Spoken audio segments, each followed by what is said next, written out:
We shall now look at the second method of developing surfaces.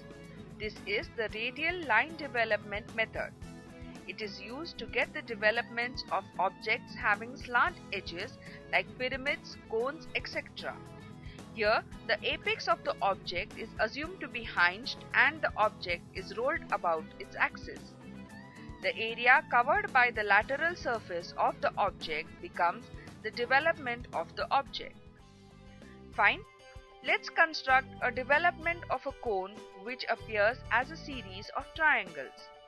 The area covered will be in the form of a sector of a circle with a subtended angle theta.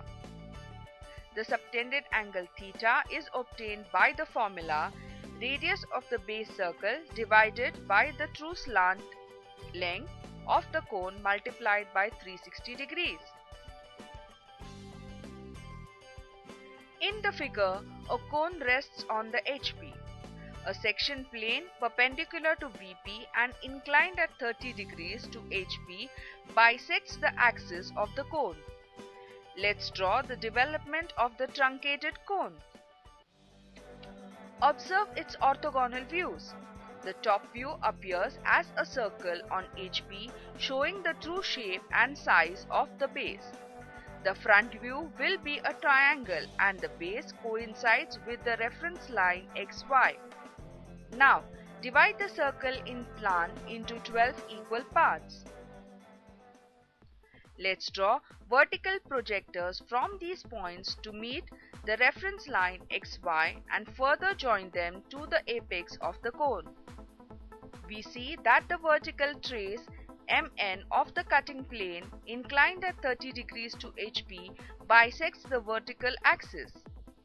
Also, MN cuts the slanting edges of the cone. The outer slanting edges of the cone represents the true length of the cone. This is obtained by taking the square root of the sum of squares of altitude and half base. This value is 158.1. The subtended angle theta is obtained using the true length.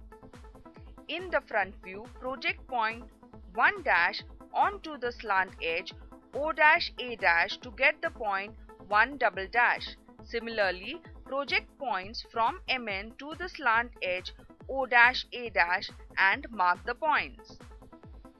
Now we look at the development of the cone.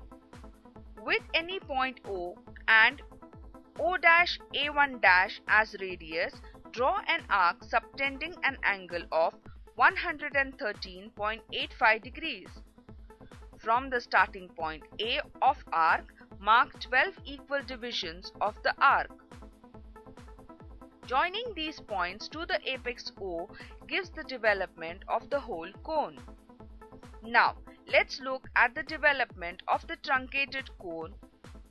Mark point 1 on OA such that O1 is equal to O'1'.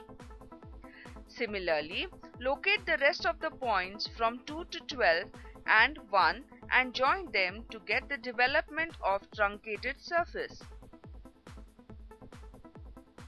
We just learned how to create developed surfaces of various geometric solids using radial line methods.